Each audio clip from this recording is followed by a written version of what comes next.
Okay, assalamu alaikum. Hope you are well. Good evening, good morning, good afternoon, wherever you are, and however you're listening in. Hope you are well. Assalamu alaikum, lens. Good to have you. The famous username. Assalamu alaikum. Tez 5000. Alaikum assalam. I am Zafia. Who's that? What's his name? His brother's name. I forgot. And Hector. Hope you're well. And Shahzaib. All right. Okay. So I have just a brief topic to present today, and I need to get used to reminding people at the beginning of the stream to remember. This is supposed to be for anybody to be able to come on and share their own insights into the Qur'an, in any verse or in anything that they've gleamed. Share your contemplation. And Ayman, assalamu alaikum. How are you all? So I've got something that I'm going to share, a little bit off the beaten track, I suppose. I haven't seen people discuss this before. It's not going to be long because it's not really fully fleshed out. Okay. But here we go. Let's put it on. So the famous phrase in the Qur'an, which goes, لا خوف عليهم ولا هم يحزنون. No fear upon them, nor shall they grieve. Right? It's the most famous occurrence. It's probably in this verse. It's in Surah Al-Ma'idah. Well, this and the version which is in Surah Al-Baqarah, which we'll come to towards the end, which says, أعوذ بالله من الشيطان الرجيم إن الذين آمنوا والذين هادوا والصابئون والنصارى من آمن بالله واليوم الآخر وعمل صالحا فلا خوف عليهم ولا هم يحزنون. Indeed, those who have faith, who have believed, basically the followers of the Prophet Muhammad, the Muslims, in the Quranic terminology, الذين آمنوا are basically the Muslims, right? Just like الذين هادوا are the Jews, and the Nasara are the Christians, right? So الذين آمنوا, the Muslims, and الذين هادوا, those who were Jews, and the phrasing here is also unique. The Nasara and As-Sabi'in are given a definite article, right? The Sabians and the Christians. Whereas for the Muslims and the Jews, it's الذين آمنوا والذين هادوا, those who had faith in the Prophet Muhammad, Muslims, والذين هادوا, and those who were Jews. They put it here in the international, in Sahih International, right? So these groups, and then it says من آمن بالله واليوم الآخر وعمل صالحا فلا خوف عليهم ولا هم يحزنون. Those who, among them, it puts it in brackets. It says those من آمن بالله, but it doesn't say من آمن بالله منهم. It doesn't say that. It just says من آمن بالله, whoever has faith in God and the last day and does good deeds, righteous deeds, فلا خوف عليهم ولا هم يحزنون. And no fear will be upon them or concerning them, which is an interesting way to put it. There will be no fear will there be concerning them, nor will they grieve. And so question here, why is this assurance being given to large religious groups, among whom are the fair and the foul, right?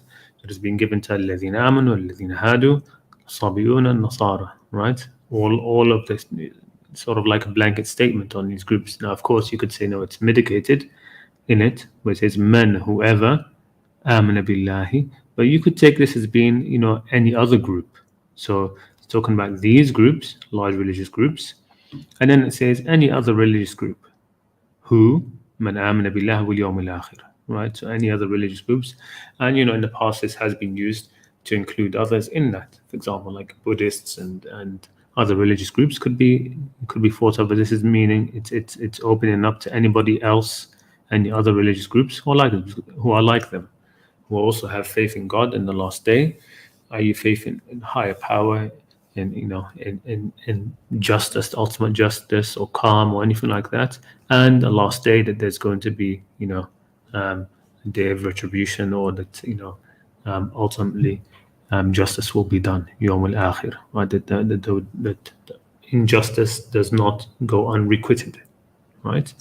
And of course, in the world, there aren't just these four religions, right? So that's why this could be taken as being something much more open. But anyway, the point is that it's being given to almost, large groups. So the phrase "no fear upon them, nor shall they grieve," it appears often in the Quran, and it is usually thought of as a formula for salvation. So it's regarding salvation, of being saved on Judgment Day, which means, of course, entering Jannah and being far from hell. Okay? And that's with good reason, of course. That's generally how it's seen, right? This verse is often taken to console, our Christian and Jewish neighbors and, people that we know, to say, no, the Quran says Christians and Jews are saved, right? But generally, of course, the Quran doesn't talk about salvation in those ways. It talks about salvation on an individual basis. We'll come back to that. But like I said, it's not without a bad reason for saying that phrase means that. So take this verse, for example, two verses where it says, وَيَوْمَ الْقِيَامَةِ تَرَى الَّذِينَ كَذَبُوا عَلَى اللَّهِ وُجُوهُهُم مُسْوَدَّةٌ أَلَيْسَ فِي جَهَنَّمَ مَثْوًى لِلْمُتَكَبِّرِينَ. And on the day of judgment, you will see those who lied about Allah with their faces blackened. Is there not in hell residence for the arrogant? Right? So it's talking about people who will be in hell. And then the next verse says, starts from here, yes. وَيُنَجِّي اللَّهُ الَّذِينَ اتَّقَوْا بِمَفَازَتِهِمْ لَا يَمَسُّهُمْ سُوءٌ وَلَا هُمْ يَحْزَنُونَ. Then it says, and Allah will save those who had taqwa, those who had, of course, says feared Him, but those who had taqwa by their attainments. Okay, no evil will touch them, no su will touch them. وَلَا هُمْ يَحْزَنُونَ, and nor shall they grieve. So here, it seems that the part which says no fear upon them is substituted for a different phrase, right? So it doesn't say no fear upon them, nor shall they grieve. It says no evil will touch them, nor will they grieve, right? No evil will touch them. And that's part of the whole verse, which is saying that, God will save them from hellfire, which is mentioned in the previous verse, right? So it does seem to show, looking at this by looking at the two sets of verses mirrored in comparison with the previous verse, that's what that means. That la khawfun alayhim, no fear upon them, is basically saying you'll be saved from hellfire, right? That could be that. But is that the case, or is that's just an assumption? Is that how we always just seem to think of it, right? Because salvation in the Quran is usually addressed as on an individual basis, right? It's about what each person does, right? About the one who has taqwa, who has ihsan. It's about your actions, which will be put on the scales, right? When your actions are heavy, the good actions are heavy, you are saved. When they're light, you're not, right? It's not about being in a group, it's about individual basis, right? And here you could say it does mention that, because it's talking about here, يُنَجِّي اللَّهُ الَّذِينَ اتَّقَوْا, right? God will save those who had taqwa, right? And of course, the saved group in the Quran are the people of taqwa, right? It's not any other people. The saved people, which are mentioned to enter Jannah, are the people of taqwa more often than any other group. Okay. And you can see that sort of individual basis in other verses which have this same phrase. So, for example, there's this verse in Surah Al-A'raf, يا بني آدم إما يأتينكم رسل منكم يقصون عليكم آياتي فمن اتقى وأصلح فلا خوف عليهم ولا هم يحزنون. O children of Adam, if there come to you messengers from among you relating to you my signs, my verses, then whoever has taqwa and reforms and does islah, there will be no fear concerning them or no fear upon them, nor will they grieve, right? So this is, of course, talking almost like it's addressing all of the children of Adam, right? And so it's saying individuals among them who, when messengers come to them, right, you know, take hold of taqwa and, you know, rectify themselves, reform, then no fear upon them, nor shall they grieve, right? So this includes, you know, the Jews, the Christians, the Muslims as well. Underneath that umbrella, you still need to be a person of taqwa and you know, salah, in order to be given this assurance. فَلَا خَوْفٌ عَلَيْهِمْ وَلَا هُمْ يَحْزَنُونَ. So this one shows a bit more, you know, it shows that it's more individual, right, rather than the collective religious group that's being given this assurance. Next verse as well. وَمَا نُرْسِلُ الْمُرْسَلِينَ إِلَّا مُبَشِّرِينَ وَمُنذِرِينَ. We do not send the messengers except as bringers of good tidings and warners, right? فَمَنْ آمَنَ وَأَصْلَحَ فَلَا خَوْفٌ عَلَيْهِمْ وَلَا هُمْ يَحْزَنُونَ. So whoever has faith and reforms, there will be no fear concerning them, nor will they grieve. And here, amana, faith, is being swapped out for, in the previous verse, it's taqwa, right? فَمَنِ اتَّقَى وَأَصْلَحَ. And here it's فَمَنْ آمَنَ وَأَصْلَحَ فَلَا خَوْفٌ عَلَيْهِمْ وَلَا هُمْ يَحْزَنُونَ. Right? Whoever has faith and does good and reforms. Previous one, whoever has taqwa and reforms. Okay. So now there's another verse here, a couple of verses together actually, which seems to separate them out, separate this phrase, this promise, right? This assurance, separate it out from the promise of Jannah, right? As if they are separate things, right? So it says here, إِنَّ الَّذِينَ قَالُوا رَبُّنَا اللَّهُ ثُمَّ اسْتَقَامُوا فَلَا خَوْفٌ عَلَيْهِمْ وَلَا هُمْ يَحْزَنُونَ. Right? Indeed, those who say our Lord is Allah and then remain steadfast, right? Remain steadfast, or you know, they have like they stand up, right? Istaqama, right? They stand up for that and they remain firm on that, and you know, maintain the course, right? They don't waver. ثم استقاموا, right? فلا خوف عليهم ولا هم يحزنون. Then it says أولئك أصحاب الجنة خالدين فيها جزاء بما كانوا يعملون, right?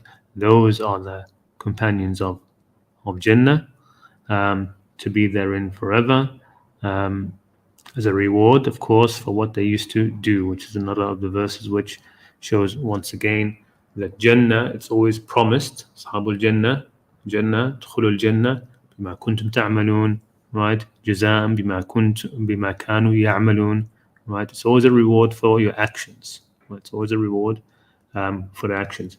Even if you talk about these other ones, if you were to say that this means salvation over here, right? Then of course it's got to do with the islah, having good actions, and taqwa.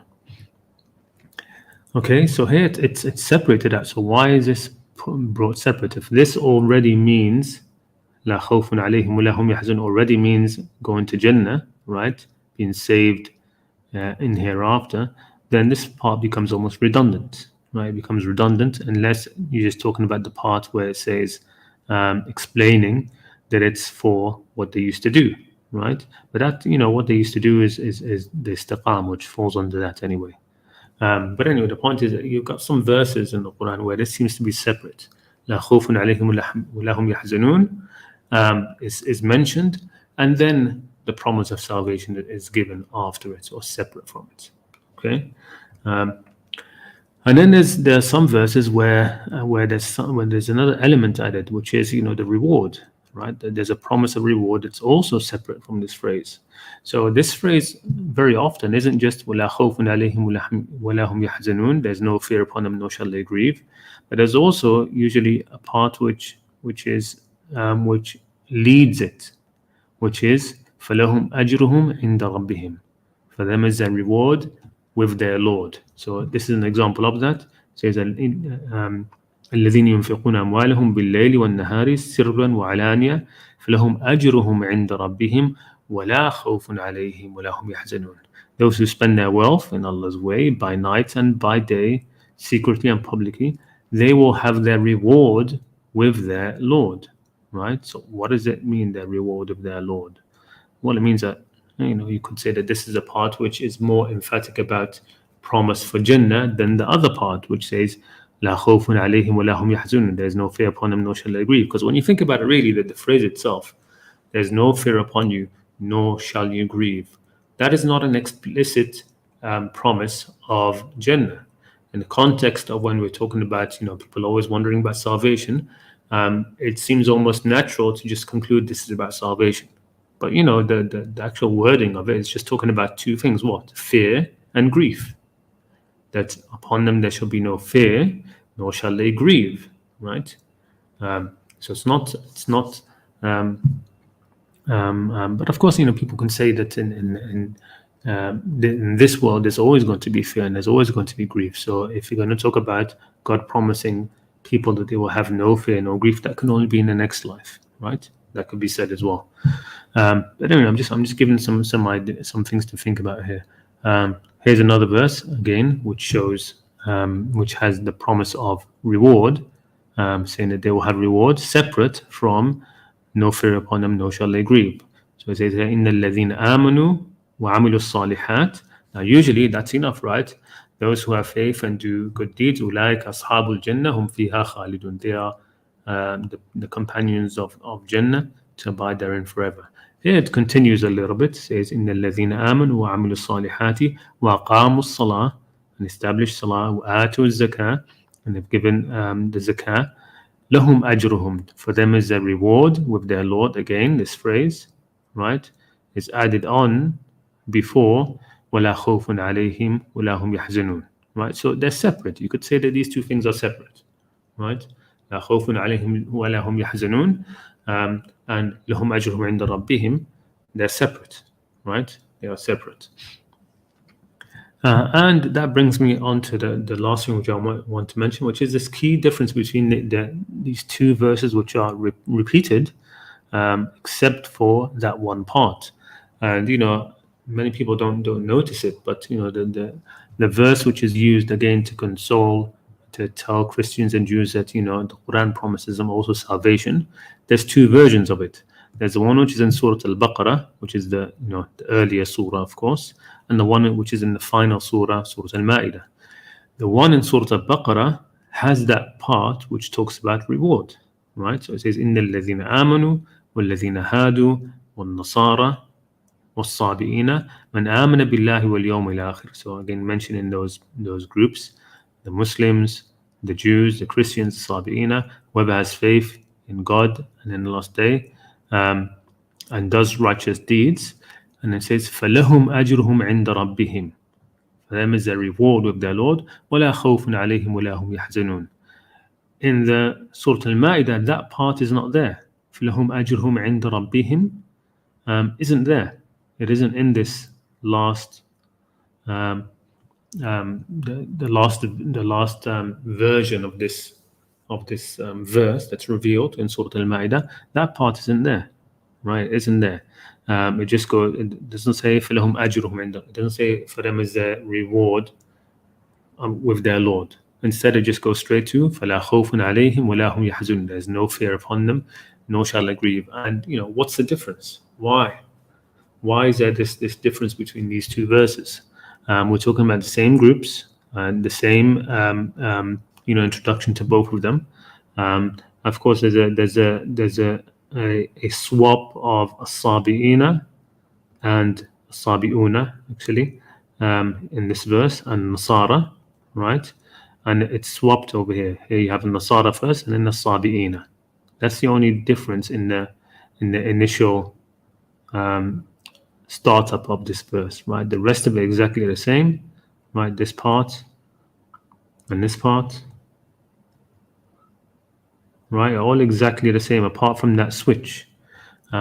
Is that switch what determines that in this verse it says for them is a reward with their Lord, whereas in this version it doesn't have that?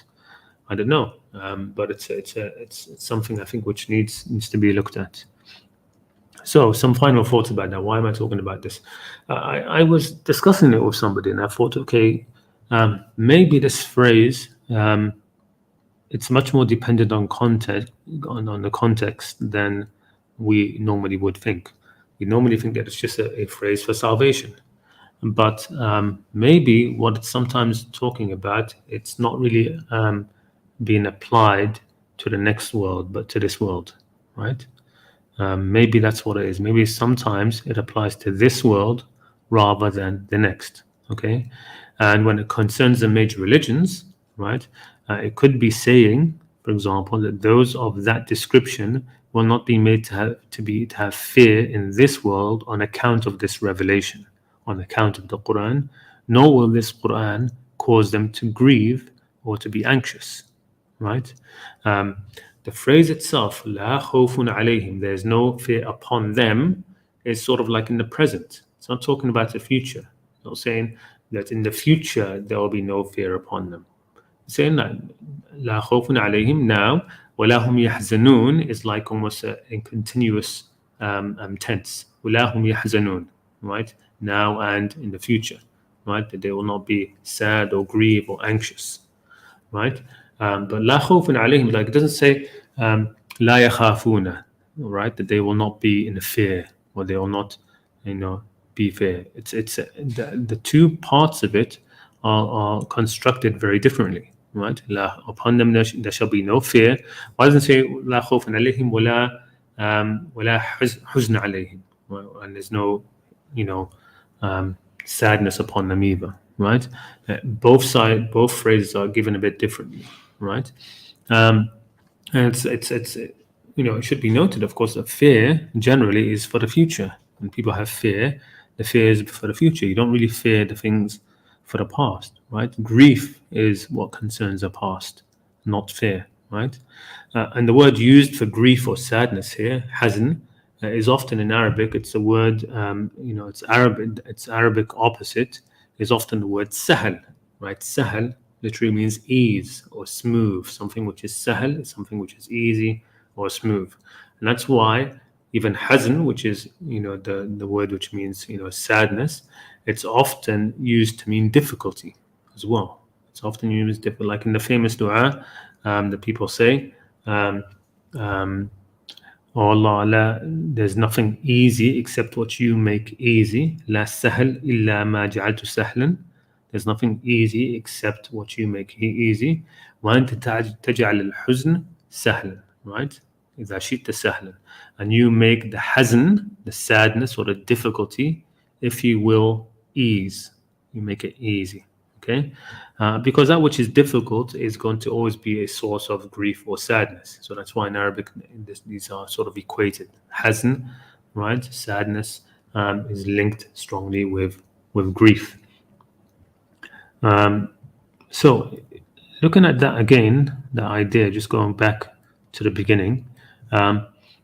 This verse, the first one here, which is talking about, إن الذين آمنوا والذين هادوا والنصارى والصابين من آمن بالله واليوم الآخرة وعمل صالحا فلا خوف عليهم ولا هم يحزنون. There's no fear upon them. I like the way that Sahih International has put it over here. There's no fear. There will be no fear concerning them or for them. Right? That they will have nothing to fear. You could put it this way: what the verse is saying, that they will have no fear from the Quran, from this revelation, right? That they don't need to worry about their future because this Quran is not going to give them short shrift, right? It's not going to abuse them, right? It's not going to cause them to fear for their religious future, right? That there's no la ikraha fi din, that there's no compulsion in religion. They don't need to fear it.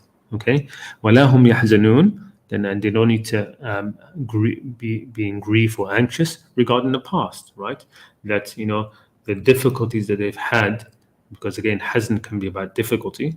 The difficulties they've had in their religion up to now, right, which has been put into the religion due to clerics and priests, that will be taken away from them.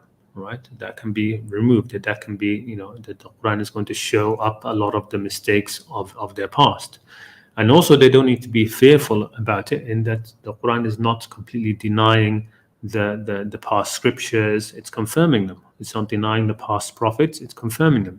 They don't need to feel sad because of this revelation. Right, it's not going to make them feel sad with regard to their own religious tradition in this world, okay, let alone in the next, right? So that could be read in that kind of way, right? And there was one other one I wanted to talk about. Where is it? So in this case, for example, right, where we have two verses, one of them which says "La khawfun alayhim wa la hum yahzanun," and afterwards is a verse which promises Jannah, right? So in the first verse where this phrase is used, "Inna alladhina qalu rabbuna Allah thumma istaqamu," those who say our Lord is Allah and then they are steadfast or upright, فَلَا خَوْفٌ عَلَيْهِمْ وَلَا هُمْ يَحْزَنُونَ. In this world, right? In this world, if you're a person who is, steadfast with faith and in your belief in God, right? There's not much that can make you be afraid, right? لا خوف عليهم. They're not going to be afraid of anything, right? Nothing really phase them so much, right? It gives a huge amount of courage, right? To know that this world, is passing, and in the end, that Allah exists, and what will happen, and in the next life there will be redress, right? So what is there to fear? What is there to fear, and what is there to be sad about, right? What is there to grieve about your past, right? So those who are of this mindset, those who say, "My Lord is Allah," and then afterwards are completely steadfast and unwavering, they maintain the distance. They don't weaken in that, right? These are people who will not be will have no fear upon them in this world, nor will they grieve in this world, right? And then on the judgment day, or in the next life, أولئك أصحاب الجنة, they will be in Jannah, okay, as a reward for what they used to do. Okay, so that's basically what I wanted to talk about. I mean, they're not fully fleshed out thoughts, but again, this is a caravan for contemplation and for giving you guys something maybe to think about and to encourage others to contemplate the Quran as best they can whenever they can. Okay, all right. So let me just check the chat quickly. I see I've got somebody backstage. Said, I'll bring you on in a minute. Just check if there's any pressing question or anything.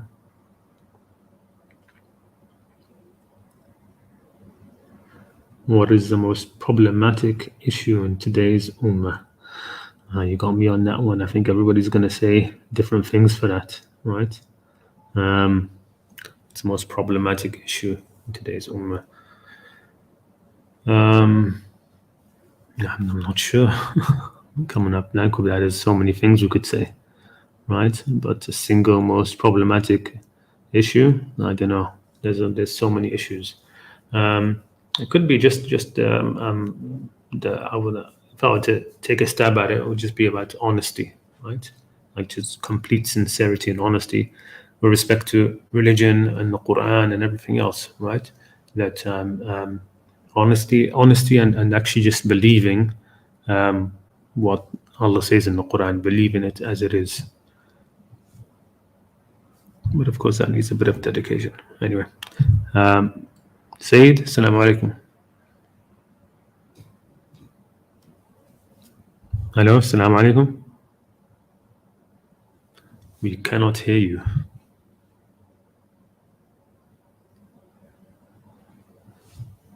Hello, Sayyid.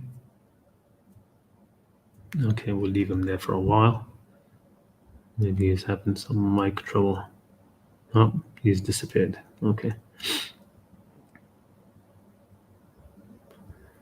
Let's see what else we have here. He's back. Hello, assalamu alaikum. Nope, still nothing. You're having some mic trouble or some connectivity problems. It wasn't showing that he has a mic problem. Like it wasn't showing on this end that his mic was not connected or anything. He's the only one backstage, so if anybody else wants to come on, please feel free to do so.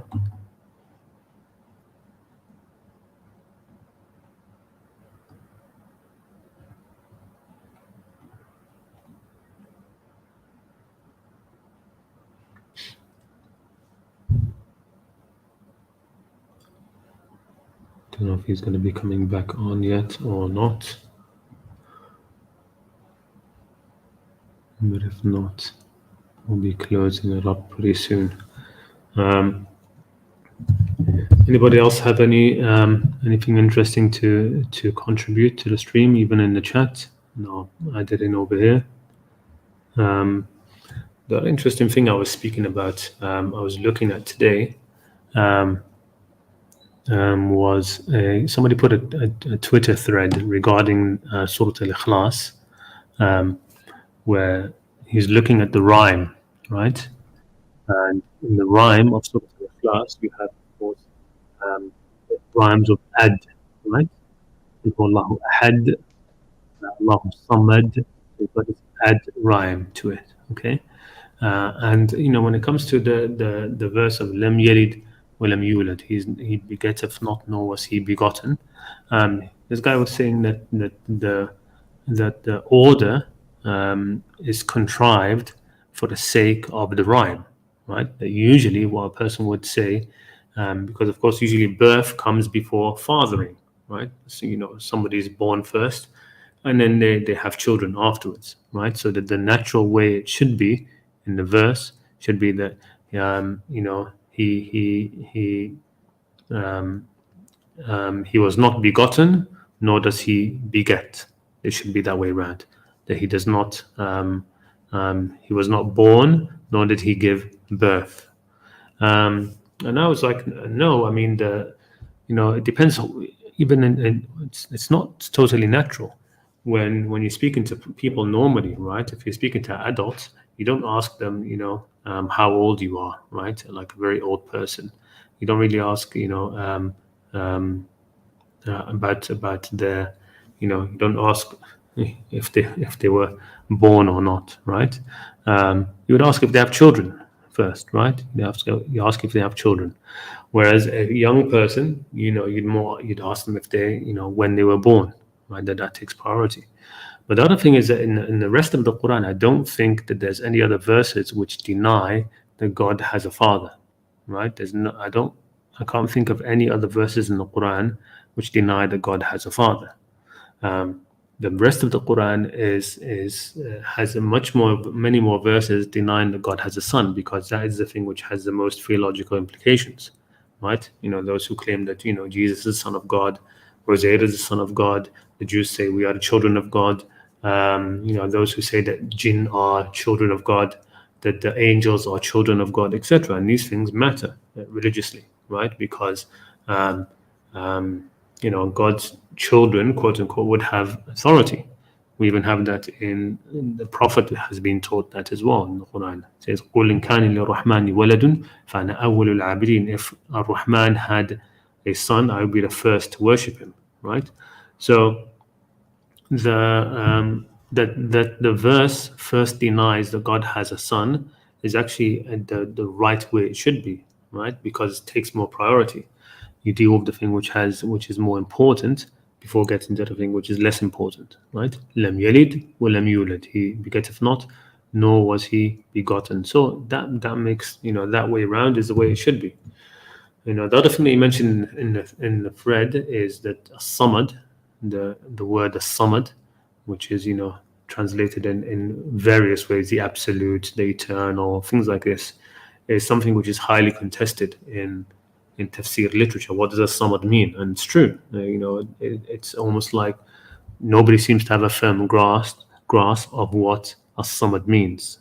But I think what literally the rest of the verse, the rest of the surah, is actually defining what a samad is. So when it says قُلْ هُوَ اللَّهُ أَحَدٌ Allahu Samad, so you notice that both these verses start with Allah, right?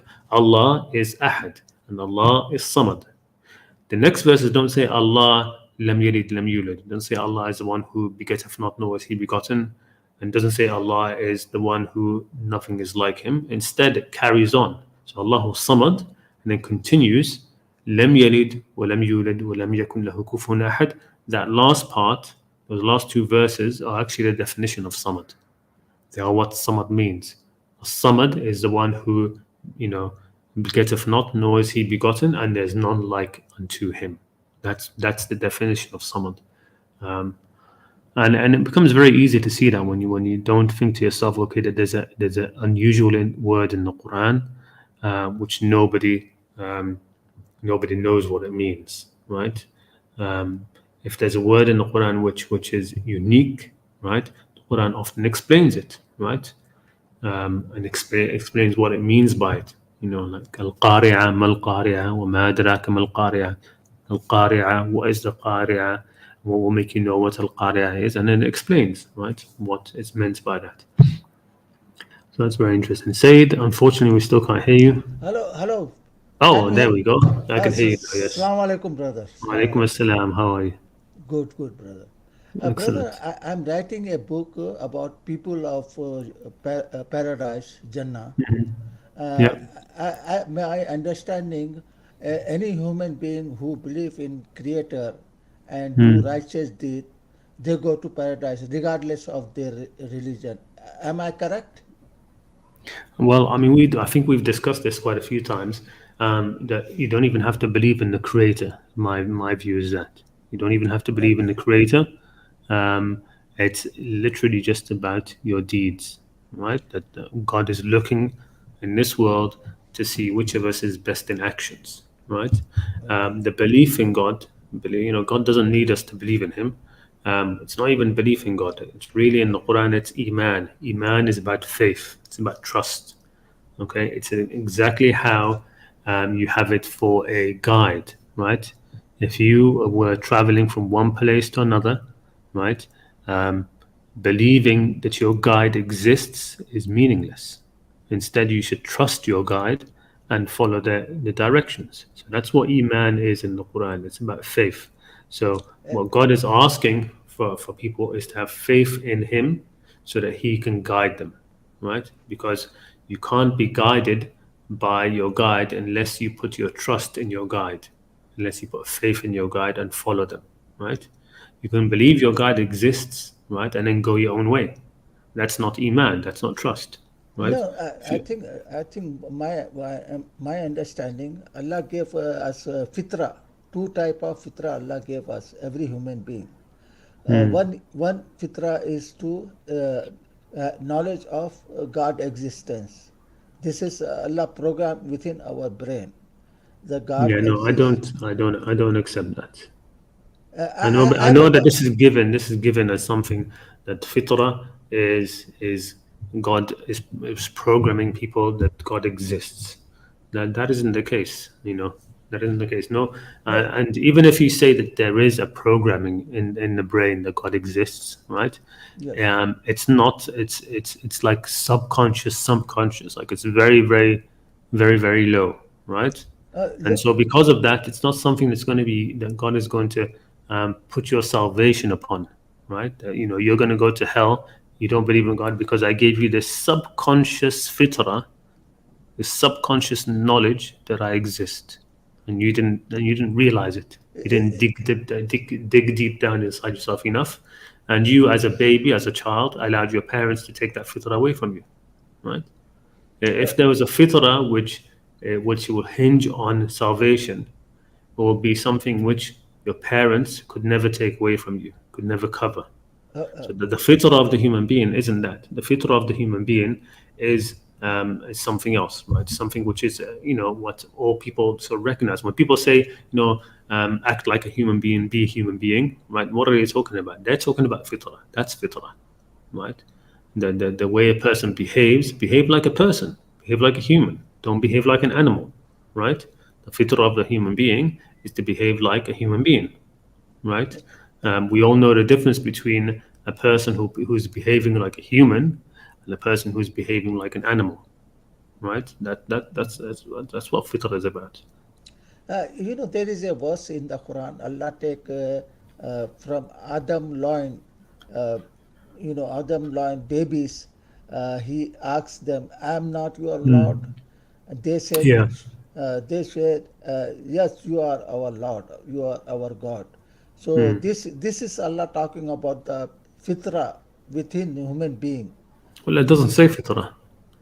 It doesn't Okay, say fitrah, right? okay. No, And the thing about that verse is it's one of the mutashabihat, right? It's been given to us in this way. we don't actually know. We can't remember that. I mean, I've met a couple of people who have remembered that, who can remember sort of like in this very, they can't explain how they remember, but they say, yes, I know this and I know this happened, Uh, right? Now you can say, okay, like I said again, you want to say that that's the fitrah, that that's something now imprinted in the human being. That's something that all of us have experienced, and that's true, of course. But it's not something conscious. Nobody remembers that. You can't go no, to now a no, non-Muslim, an atheist, and say, "How is it that you disbelieve in God? Don't you remember when this happens?" And he says, "Yes, I remember it, but I still don't." No, nobody remembers this. no. I will show you. I will show you. Okay, fitra. Mm. You know the, I give. Let me give you an example about the fitra. There is a lot of fitra within human being and within the animals. We all have fitras. Everybody have fitras. For example, a cow gave birth to a baby calf. Okay, Mm. and she does not know anything. Okay, now she can talk to mother, or they cannot communicate. uh, when the cow baby came out of mother womb, and when she feel hungry, something happening to in her stomach, she feel Mm. uncomfortable. So what she does, she go to her mother, under her mother, and she take over, she look over there, there is a nipples. she Mm. she automatically would take nipples in her mouth, and begin to suckle. Then Yeah. she feels comfortable with that. So now Mm. this is a fitra. Nobody tell her to go under your mother and suck the nipples, and you will be happy. You Yeah. will satisfy. So this is the fitra. This is the same fitra Allah also gave every human being, knowledge of God existence. There's a very big difference between that and knowledge of God's existence. A Look, human baby also has the same thing, and they will suckle from the breast. Okay, nobody teaches them how yeah. to suckle. It's a So suckle human reflex, that's the right? fitra. That's the Yeah, fitra. yeah, yeah. These sort of things, but that's a big cry from that, and saying that belief in God's existence, Yeah, in one God existence, is like that. It's not like yeah. that. No, no. I'll give you. You see, uh, all human Like being. for example, could you make a cow, that baby cow, right? What's Could you that? make it eat meat? That Was baby cow, could you make it eat meat? no, no. Baby cow. They don't eat meat. No, can you make it eat meat? No, no, no, no, no. No, you can't, It is right? not their But a nature. baby human being, can you not a bit like a child, okay? But let's say, okay, can you train a child to not believe in God? Can you teach a guy to, yes, very very Yeah, yeah. easily, or to believe Look. in multiple gods, or to not, Uh, etc. Right? okay, It's a very big difference, right? okay, You can't put it in that sort of way. It's not. It's okay. it's a very big difference. Okay. Every human being wonder where they came from. Everybody wonder, is regardless you believe in God or not. So they wonder where we came from. So they do not have any answer. They do So have an answer. okay, okay, okay, okay. That's we are. Yeah, they have answers, and No, no, and, no. and you They know they they can have the answer. they made up. Polytheists have an answer, right? What their People who answer? I believe mean, in the Big Bang, they have an yes, answer. no, science does not say where human came from, how life emerged from. It does. It They, does. He no, speaks to a science. speaks to an atheist who believes in. Atheists have answer, but science Uh-huh. does not have answer where a human came from, the life Well, emerged okay. I from. mean, that's like that's No, that's a thing. That's well, a they have theories. They have theory, but that's not answer. So, that's the same thing, and they so will say the same thing to you. Your belief in God is a theory. yeah, yeah. What is theory too? But we have a rationality in what we say, because there is no answer for life came about. So we say They there have an must be a answer. creator. Say it. Say it. You have to. The only way you can argue about these things is if you don't straw man them, right? You can't say that my answers are rational and their answers irrational without No, giving a reason. no, no. Nobody, no, science does not have an answer where life originated, how life came about. They Okay. have an answer. No, They no, have an those answer. are You don't believe it. they, You no, don't believe it. those are just a guesswork. Okay, that's No, I not mean science. again, it's That's not still science. no, That's but not it's science. still it's still But part of an answer, right? yeah, So answer. the idea that it's just Yeah, but guesswork. They can say the same thing yeah, about us. It's but just guesswork. what they say is not science. It's just a theory. That's all. Okay. Okay, well they can say that what you have is a theory as Yeah, well. yeah. We also have our belief. Our belief also faith. We Okay, so have what's the faith. difference?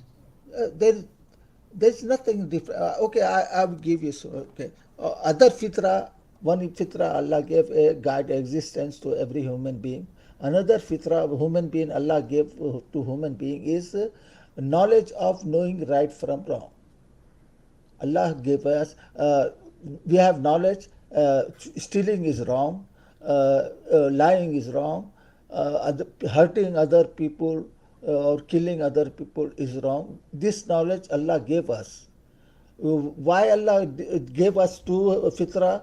On day of judgment, we will not say to Allah, my parents were a liar. They have they do hurt people. So I watch them, and that's how I behave in life. Why do you call that fitra, by the way?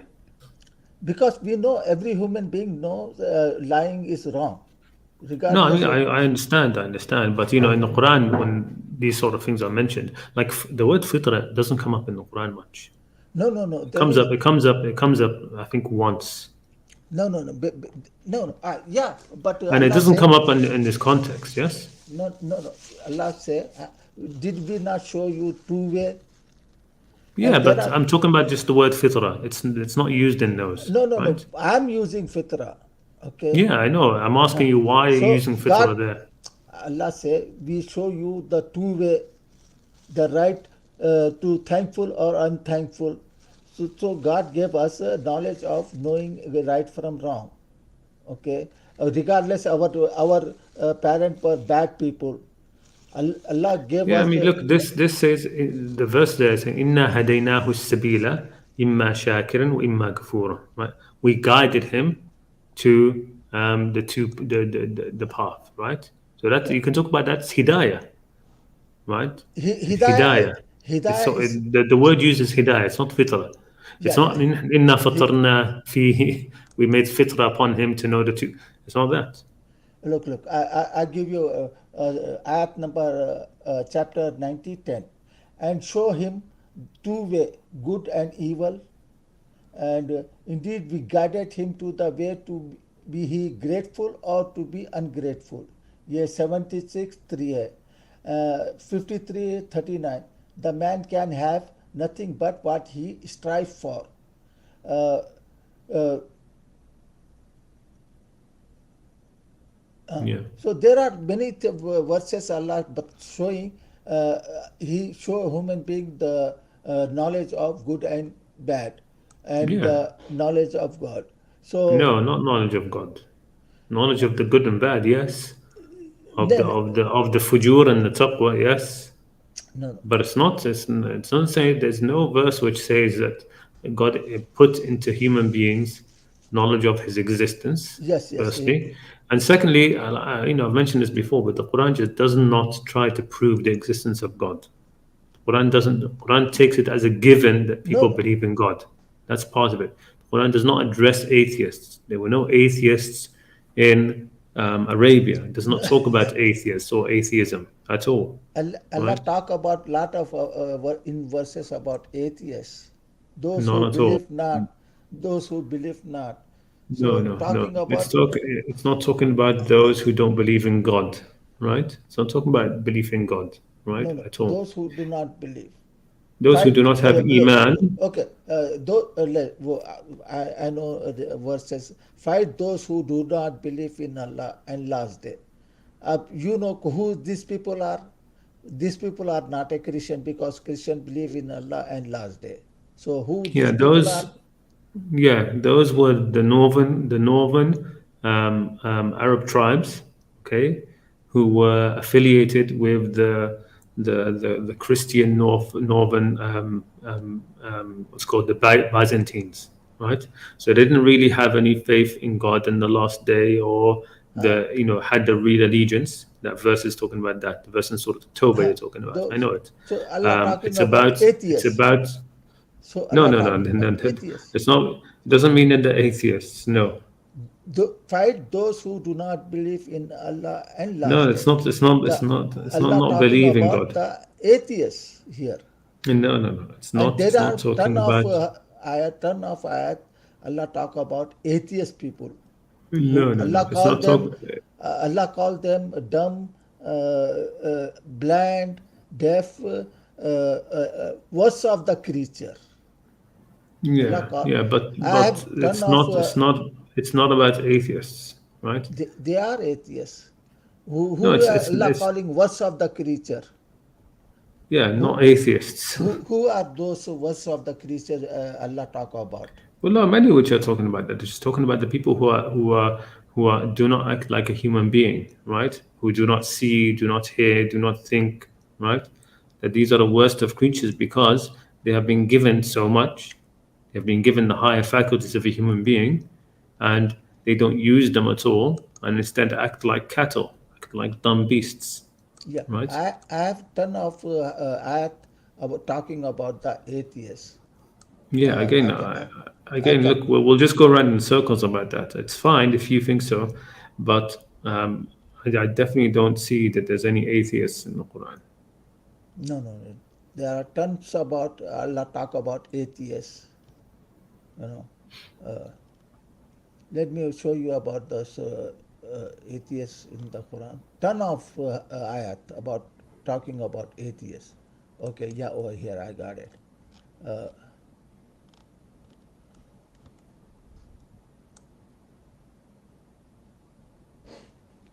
Okay यहाँ पर है 2 की 171 preaching to unbeliever is like talking to someone who cannot hear anything except yell and shout. They are deaf, dumb, and blind. They have no understanding. Uh, chapter 8, 22. Indeed, the words of living creature in the sight of Allah are deaf, dumb, and who do not use reason. Uh, uh, 8:23. Had Allah knows of any good in them, He could have made them hear. But He had made them hear, they would have turned ways. So Allah talk about atheists. Surely 8:55. Surely the words of beast in God's sight are unbeliever who will not believe.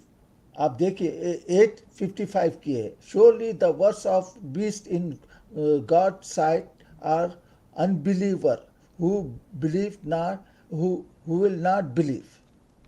Yeah, again, look, all of these verses, I know all these verses you're talking about. Okay, الذين كفروا, kufr in the Quran is not about disbelief. Okay? It's about ingratitude. Right, that's its core. Right, that's what it means. The meaning of kufr, okay, and kafir is not unbeliever. It's not somebody who doesn't believe. Right, it's somebody who is an ingrate, not grateful, doesn't practice shukr. It's the opposite of shakir. Shukr and kufr are the opposites in the Quran, right? Shakir, kafir, right? Shukura, kafura, right? These are the things which are, you mentioned those verses as well, right? Kufur, kafir means the ungrateful one, right? And when it talks about those who have no iman, and it's the same thing. We're talking about iman is different from belief. Doesn't mean the same thing. Doesn't mean belief in God. Take for example, there's that famous verse, فلا وربك لا يؤمنون حتى يحكموك فيما شجر بينهم.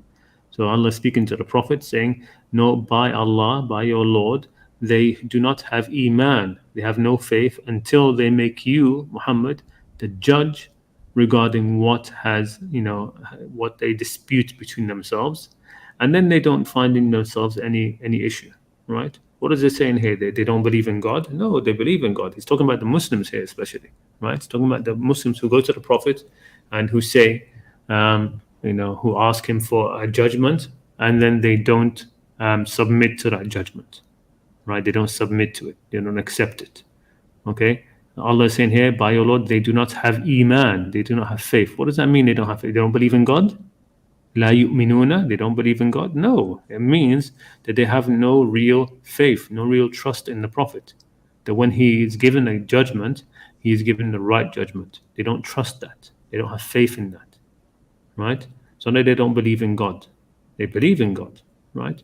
All the kuffar in the Quran, all the ladhina kafaru, all of them believe in God, right? Everybody who is mentioned in the Quran believes in God, the existence of God. The only one who doesn't, I think, is Fir'aun, right? Fir'aun, who asks, his minister, let me build for me something so I can go, up to the sky so I can check out the ilah of Musa. And I think he's a liar, right? So that's what I would say to that. I mean, we've spoken about this many times before. I mean, you've been on a few times to talk about that, and my opinion about it hasn't changed. I haven't seen anything that shows me it's different. Okay, explain to me this ayat 98 6. 98:6. Let me pull it up. 98:6. إن الذين كفروا من أهل الكتاب والمشركين في نار جهنم خالدين فيها أولئك هم شر البرية. Right? So it says, truly those who have kafaru, right? Who have kafaru, right? Not disbelieved, right? Those who have kafaru from the people of the book and from the mushrikeen are in hellfire to be therein forever. They are the worst of creatures. Okay? So when it says إن الذين كفروا, right? It's talking about those who are in kufr, right? And again, kufr doesn't mean they disbelieve in God. So it's not saying those who disbelieve in God from the people of the book. No, the people of the book all believe in God, and those who disbelieve from the mushrikeen. The mushrikeen believe in God, right? Mushrikeen. How can they be a mushrik if they don't believe in God? You can only be a mushrik if you believe in God, because a mushrik means somebody who associates something with Allah, right? So they believe in the existence of God. So we're not talking about atheists here. It's not talking about atheists. So who are those worst of the creature? Who are those? Well, what it's mentioned here, right? So mushrikeen are among the worst of creatures. Why are they among the worst of creatures, right? Because what a mushrik is somebody who, he knows God exists, he believes God exists, but he's in ibadah to others with God. What does that mean? Well, Allah, He's the one who commands for justice, for rahmah, for what the things which God commands. Allah commands all which is good. If you're a mushrik, right? You're a mushrik is because you're in ibadah, you're in servitude to others, right? Who tell you to do things which against God. So you are being put in a position where you have to choose between what God is commanding you and what somebody else is commanding you, which is different. God is commanding to what is right. This person is commanding to what is wrong. And you put yourself in this position of servitude to this other person who is commanding you to do what is wrong. All right? You make yourself a servant for that person. You say, yes, sir. Whatever you say, sir, I will do it. Right? Like what's happening now in Gaza. Right? You find a lot of the soldiers and people like that. They will go out and kill and do this. They're following orders. Right? They are following orders, and they're doing it almost gleefully as well, in servitude to their state. They know that it's wrong to kill. They know murdering is wrong. And so that's why they're the worst of creatures, right? And the worst of creatures because they can do things, right? The worst of things, and then they will feel proud about it and happy of it because they're doing it in servitude to their idol. When you do the something in servitude to the idol, you are happy with it. You are gleeful about it, right? So you're doing something which is haram, and you think it's great, right? You're pleasing your idol, right? And you've lost all sight of what makes you human, because God is only commanding you to the things which are part of your humanity, whereas your idol is calling you to other things which are not part of your humanity, right? So it completely inverses you, right? That's why shirk is so bad. Okay, okay. In this verse, Allah mentioned people of book, Christian and Jew, and Yeah, polytheist. so among them, So, among the Christian Jews, there are الذين كفروا, right? So you have the Christian Jews who all believe in God, they believe in the existence of God, but among them there are people who are in kufr, right? How are they in kufr? Because they have been given something, right? The mushrikeen, they haven't been given scripture, right? Ahl al-Kitab, Allah gave them scripture, right? He favored them with scripture. He gave them a good thing, and they are ungrateful to it, right? They are in kufr. They are ungrateful for it because they act in opposition to it. They don't follow its teachings, right? That's kufr. They don't follow its teachings. It's like the person who doesn't, like you said, the worst creatures in the sight of God are the deaf and dumb, those who do not hear, right? Those are living in kufr as well, because they are in kufr for that blessing of hearing and seeing and sight, right? They won't use it properly. They won't use it for what it should be used. In the same way, Ahl al-Kitab, they've been given scripture. They had prophets, right? And their kufr is when they do not act upon what they have been given of guidance, which is why you have other verses which talk about those who do act in accordance to what they've been given and praises them. Why does it praise them? Because they are not kuffar. They are grateful, the opposite, right? They are grateful for what Allah has given to them, right? They follow the teachings of their prophets, right? They follow the scripture that they've been given. yeah. Okay, so So, that's how I see these verses. my understanding is that indeed they who disbelieve among the people of Scripture, disbelief Yeah, in look, what? you have to look. My advice to you, Said, you have to get away from just seeing the word in English disbelieve, and that's what it means for you in your head, right? If this word had been translated differently, in your head it would be differently, right?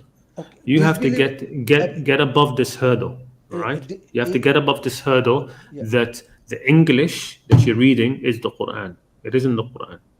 No, The English word that you're reading there when you're saying disbelievers, and you keep on saying disbelievers, disbelieve, because that's how it is in your translation, that's wrong. It doesn't say disbelievers, it says kufr. yeah. الذين كفروا and kafir. Yeah. Okay. And you Okay. have to Okay. look deeply into what this word means, Okay. right?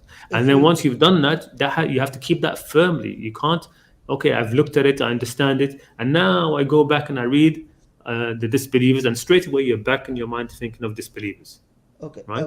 Kufr. Once you really investigate what kufr means, hold on to that as you read these translations which say disbelievers. Kufr Okay, means, you have to hold on to that. yeah. Say again? Kufr means to deny, right? To deny. No, no, no. Kufr does not mean to deny, right? Kufr again. Hide. Look, the link between denial and actual what kufr means, right? It's about ingratitude. Here's an example of kufr. Imagine you did something a favor for me, right? You did something really good for me. You lent me some money. You let me borrow your car, something like that. Okay. And then I could be either grateful to you, shakir, or I could be a kafir. I could do kufr. One level of kufr is that I just now, for example, um, I basically say, I don't thank you for it. All right, I'm not grateful for you in any kind of way. I don't show you any kind of love for what you've done for me, right? That's one level. Another level is I could actually do harm to you, right? I could mess up your car, right? You lend me a car and I mess it. I don't look after it properly. Okay, that's another level. The worst level would be the if then I completely deny that you did anything for me, right?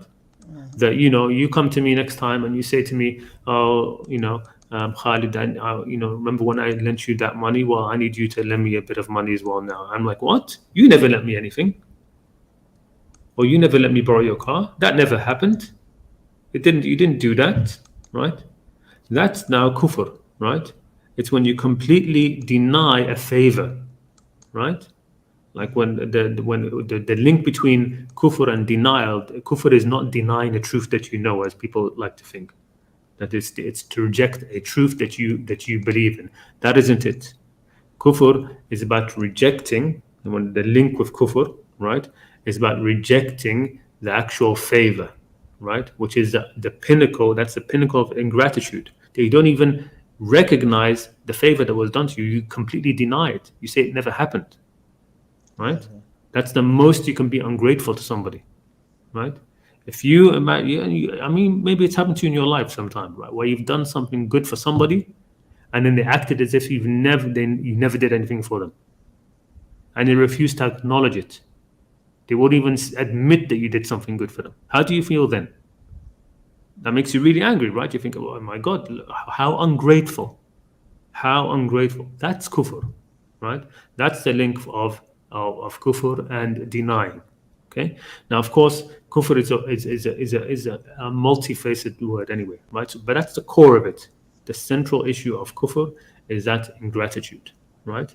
Now, it does branch off. You do have other sides to it, but that's the main part. I mean, kufr is a complex word, right? It doesn't have just one simple definition.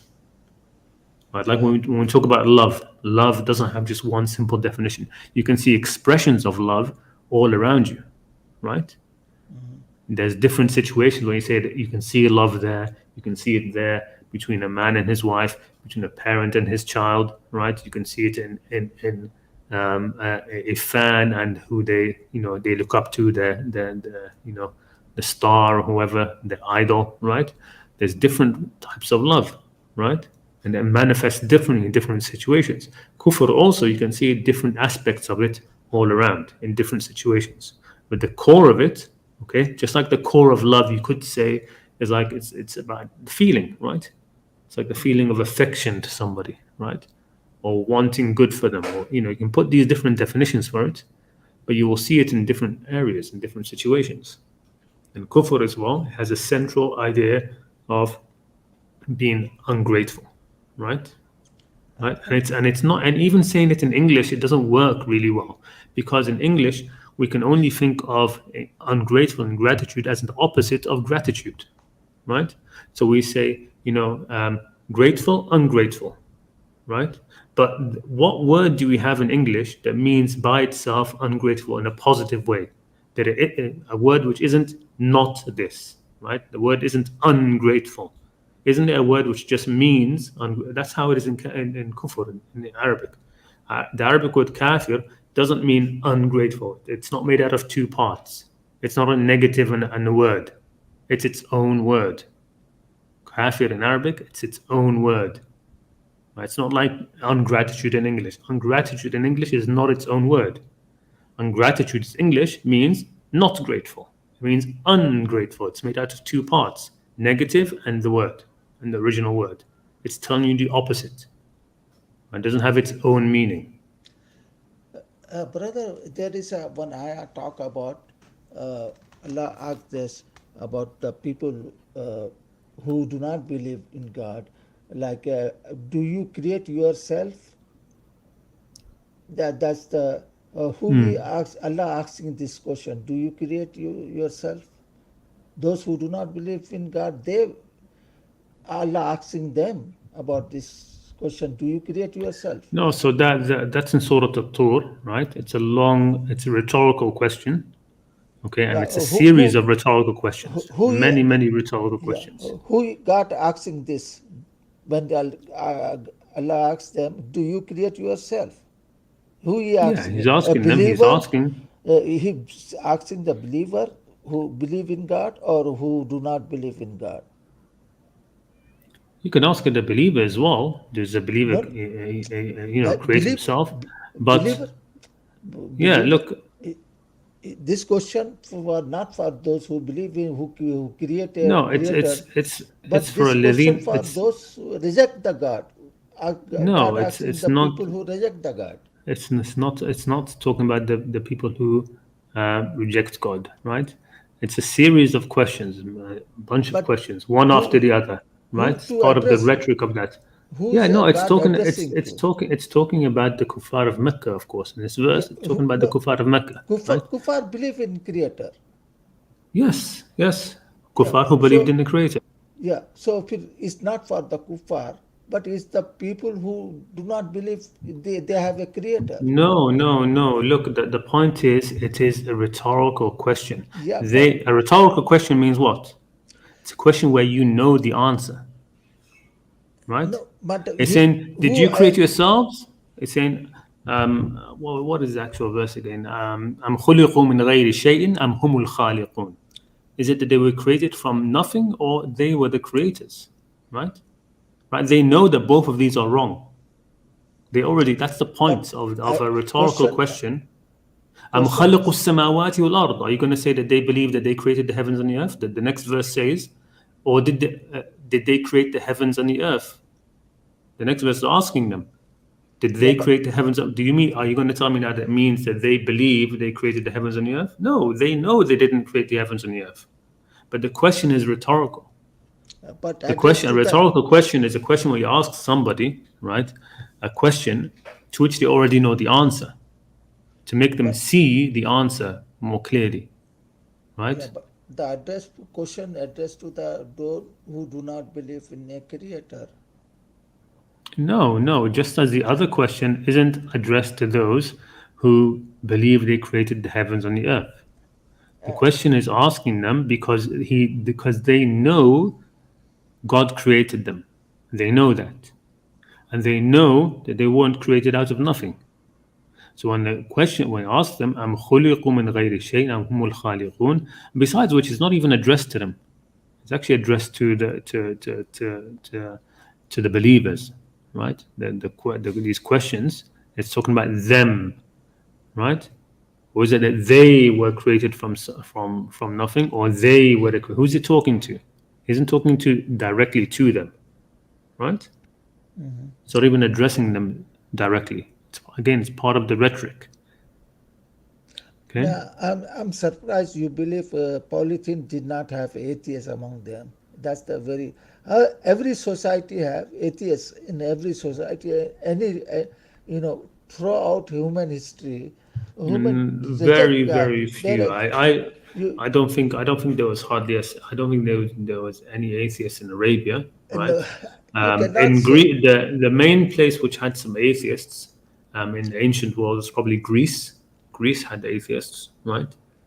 no, But Arabia didn't have much atheists. Arabia had people who believed but in different deities, i- right? today in Saudi Arabia you will find Now, hundreds of yes, millions of no, yeah, atheists. yeah, Okay, and the reason so why, how can you say a polytheism did not have atheists among them? yeah, yeah, How can you say that? because that was a long time ago, and this is Yeah. now. This is the post-modern world. This is It, after the scientific revolution, and the reason why there are so many atheists now is because they have answers from science, which lead them to atheism. no, no, no. Right? You were saying that Listen, before that they'd have no answer. No, because science has provided, the theory of evolution, Big Bang, right? Expanding universe, right? Because of all of these things, and no. because of It, scientists themselves it, speak on these grounds. Not all scientists, of course, there's many who don't. it, Um, and because the world now is a world of materialism, right? And they're saying don't believe in something you can't see, because of all of these, people are convinced that the atheists are convinced that there is no God, right? And also because of the atheists, failure of religion. atheists exist even in primitive people. Today we have lot of tribes living in. They do not believe in God. Many of them, not all of them, but Maybe though, many I mean, of them do I not don't believe. know. Maybe there's some primitive tribe somewhere in the past, and now people who didn't believe in God believe in any kind of gods, any kind of creator, any kind of anything. Fine, maybe. But what I know about Arabia, right, in the time of the Prophet, the time of the Quran, there were no atheists. The There were major no atheists. Everybody believed in God, right? Everybody believed in God, and everybody believed that God created the heavens and the earth, and that's what they believed. if I say this, they were majority of those pagan actually were atheists it won't be wrong. No, Majority it of, would be yeah. wrong. It would be wrong. The majority were not atheists. Okay, okay. Thank you, brother. Yeah, the majority they just weren't. I mean, the Quran confirms it. You ask them who created the heavens and the earth, they say Allah, Yeah, right? yeah, Numerous yeah, yeah. verses. They Yes? believe, yeah. Yes, so They, they all believed in God, right? oh, There's no example of somebody saying in the Quran, for example, that there is no, Allah doesn't exist, right? Bible talk about atheists. Old Testament talk about atheists. New I don't know Testament about the talk about Bible. atheists. I don't know about Quran the talk Bible about and these, but um, no, no. Fool, it wouldn't be the surprising me because it wouldn't be Bible say, surprising. fool say there is no God. Bible is in the Bible. Fool Yeah, I say mean, there like is I no said, God. it So wouldn't how? surprise me. Yeah, it wouldn't surprise me that because of the Greek again, the Greek influence of in the end, the Bible was written in Greek, right? And there was a Greek influence, the Hellenistic influence in the region at the time of Christianity, before and after. Yeah, so I would expect there to be atheists being mentioned in the Bible, right? But not in for example, in the Old Testament, I don't think so, right? In the No, Old no. Testament, there's probably hardly any thing of God, right? Um, Even Ibrahim, right? Ibrahim, when he in the Quran, when he's speaking to the king, right? Yeah. And he Oh, says, yeah, yeah, yeah. You gave good example. He was an uh, atheist. He no, he was an wasn't an atheist. atheist. He No, no. wasn't an atheist. Uh, He did not deny existence of God. Abraham says to him, "My Lord is this person." He says, yeah, "Well, me, I also do it. yeah. I can do what your Lord does." So He's saying, you see, he was atheist. "No, no, no." He's saying, "I can do what Allah can do." Yes, that's what he said. He never said, "No, your Lord doesn't." Right? When he says to him, "Inna Rabbi alladhi yuhyi wa yumeet," my Lord is the one who brings life and brings death. He said, I do that as well. So, I can be your Lord as well. It doesn't say that your Lord doesn't do it. It doesn't say your Lord doesn't exist. He says, I also do it. No, he said it because of he can kill people or he can forgive people. So No, I but that give doesn't life. say, first of all, the Quran doesn't say that, right? No, no, He just but says, that's what it I, means. That's what it. yeah, well, that's the same thing. Well, still, he says, I do it. So it means he's not denying that Allah exists. He's saying what Allah can do, I can do. No, no. And which is why Ibrahim follow-up question. It wasn't that, oh, you don't believe in God. I said, well, if you say that about yourself, comparing yourself with Allah, then my Lord is the one who brings the sun from the east, from the what is it, east or west, right? Right, and he Yeah, says yeah. to him, then bring it from the other direction. And then it says, فَبُهِتَ الَّذِي كَفَرَ, right? Then he was perplexed. He didn't know what to say, Oh, right? Allah He's saying talk because about. he couldn't do what he couldn't do the opposite, but he doesn't deny that Allah Yeah, existed, yeah, yeah. right? There is a verse in the Quran about talk about Shiva. I don't know. I don't remember the Arabic name, but she Yeah, the was queen, the Shiva. queen of Sheba. Yeah, yeah. Allah said before that she was a kafir. No, She was a polytheist. Then Allah said before that she was a kafir, disbeliever. and I mean you'll have to point Yes. the verse out to me, but it's not. Yeah, That's she not. was a kafir. Allah said she was before that No, she no, no. was a Look, I kafir. mean, look when you have to be careful. You can't say Allah said she was a kafir. Yeah, Is the verse say? Is there a verse which says that? yeah, yeah. What in the what that Where? verse say? Before she became a Muslim with Suleiman, Look, she I get the before story. She was non-Muslim before, then she became Muslim with Sulaiman. Okay, but does Allah call her a kafir? yeah, yeah, Where? she was a Where? Which kafir. verse is that? I remember perfectly.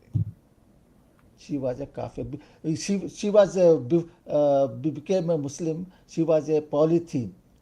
Then she became a Muslim, hand of Sulaiman alayhi salam. And Look, then, so Allah says she was a kafir before that.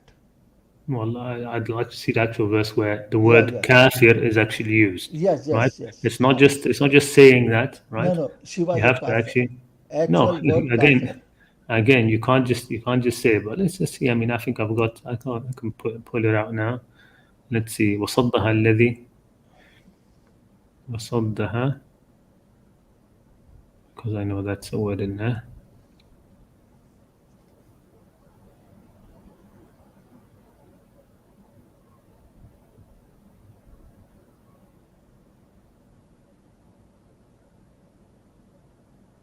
Here it is. So here's the closest verse, which is what you're closest to what you're saying, and it isn't exactly that.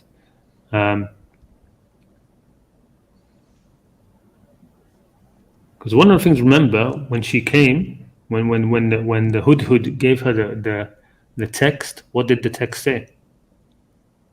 No, I don't know. Bismillahir Rahmanir Rahim, right? And what did she say about it? Inna ulqi ilayya kitabun kareem. An honorable book was given to me. Like this is an honorable thing. Which start off Bismillahir Rahmanir Rahim, right? That's what she said about that. And then she was going to come. قال نكروا لها عرشها فلما جاءت قيل هكذا عرشك قال here, so here's this verse, right? This is the verse which I think you're talking about. It's 27:43 says وصدها ما كانت تعبد من دون الله, right? So she was prevented by what she used to worship instead of Allah, right? Instead of Allah, for she came from a kafir people. This is, of course, in the translation, it says disbelieving. إنها كانت من قوم كافرين. She was from a qawm who were kafirin, right? So that's what it says. Yeah, close, but again, it's not the same thing. No, I mean, it's different. It wasn't إنها كانت كافرة, right? إنها كانت من الكافرين, right? إنها كانت من قوم كافرين. So her people were people who were kafir, and so that was part of what prevented her. Yeah, and it says what stopped her was what she used to be in ibadah to other than Allah, right? So she used to be in ibadah to other than Allah. Yeah, over here some translation describe her as an infidel, kafir. Yeah, no, translations will describe, but I mean, we have to be accurate. We have to be accurate. Yeah. Okay. All right, brother. Thank you. I appreciate it. Okay, no problem. Jazakallah khair. Thank you for coming. Yes, brother. Assalamu alaikum. Let me just quickly check the chat, and then I will probably close up.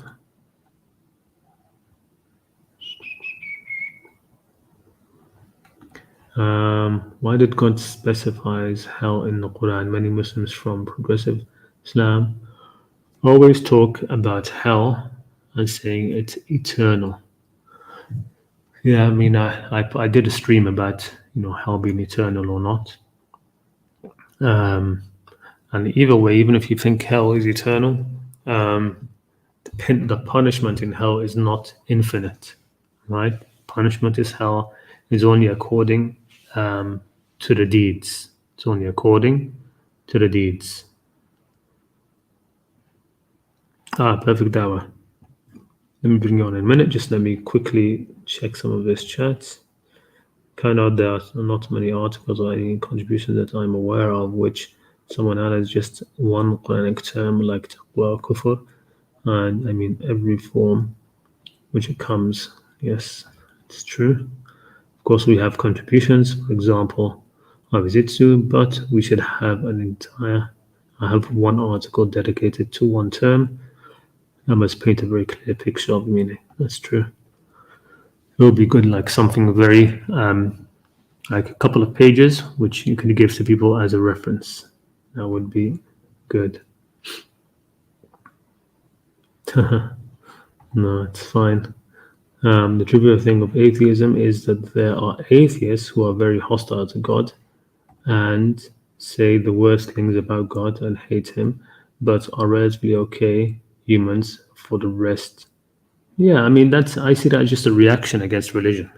It's a reaction against, it's a hatred not towards God, but to the religions which have misrepresented God, right? And it's they do that to hurt who? To hurt God? No, they do it to hurt the religious people, right? So those things who say the worst things about God, they're not doing it so they can, to harm God or anything. They're doing it literally to spite the religious people, right? And they're doing it to spite the religious people because of how religious people have portrayed God or have treated them or have treated others, or how religious people preach and speak and are preachy to others, and etc. Right? So, they will do say the worst things and all of that just to spite them, to get them angry, to, all the rest of it. Okay, perfect, Dawa. I'll bring you on for a bit. Assalamu alaikum. Assalamu alaikum. Hey, how are you? Alhamdulillah. Do you hear me good? Well? Yeah, I hear you pretty good. You cut. It's not very smooth. My internet is not very good. Yeah, maybe it's not very good. I just want to say the 16th verse shows very well that kafir means not disbeliever, because Allah says they recognize the favor of Allah, but they deny it. So who are they? They are disbelievers. And then he says, and most of them are kafir. So if they are disbelievers, so why not all of them are kafir? And those who translate kafir as disbeliever, exactly on this verse, if you check all of those translations, majority of them translated differently, exactly on that.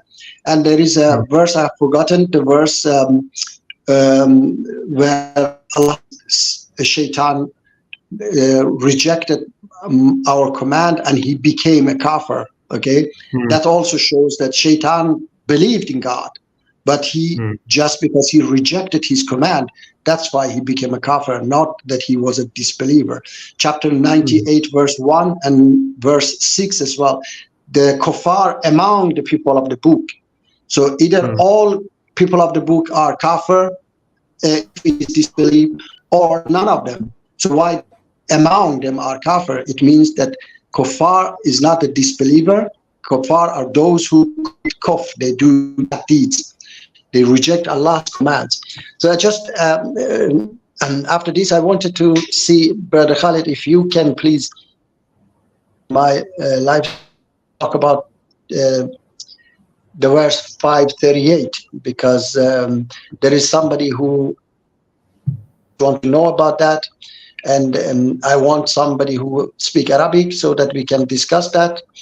And I would appreciate if you could once in my live stream, and then we can discuss that, because I checked also different, all of them were exactly the same. I can't. I didn't get you exactly. It was cutting off a bit. But are you saying when? When is this? When would you like me to come on? Yeah, any Saturdays, because you know that Saturdays I go live. So yes, any Saturdays that you can, please join me, because I would like to discuss that verse 538, and we can see, because people can hear and then understand it. I appreciate it very much. Okay, sorry, I don't disturb you, my brother. Thank you very much. Problem, okay, just be sure to send me a reminder a little bit before. Yeah, I will do that. Yes. I will do that. Saturday, just next Saturday I'll be traveling. But the Saturday after that, send me a reminder. And all right, yes, I will do that. So I can be ready for it. Okay.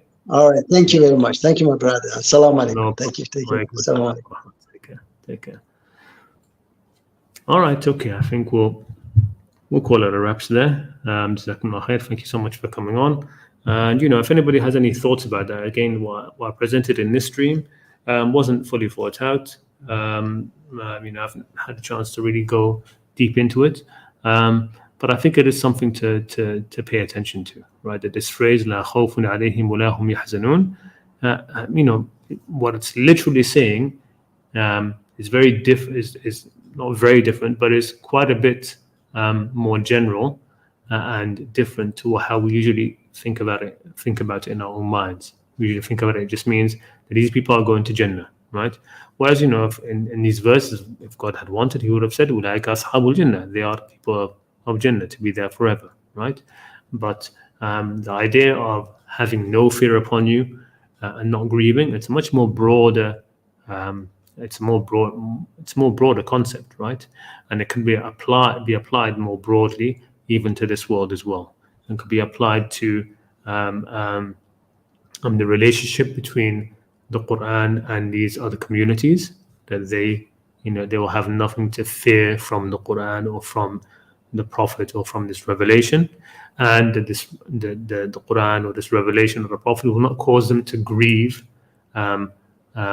regarding what they do have, right? So it can be applied to this world as well, rather than just automatically thinking of that phrase as meaning salvation in the hereafter. Okay. جزاكم الله خير. السلام عليكم ورحمة الله تعالى وبركاته.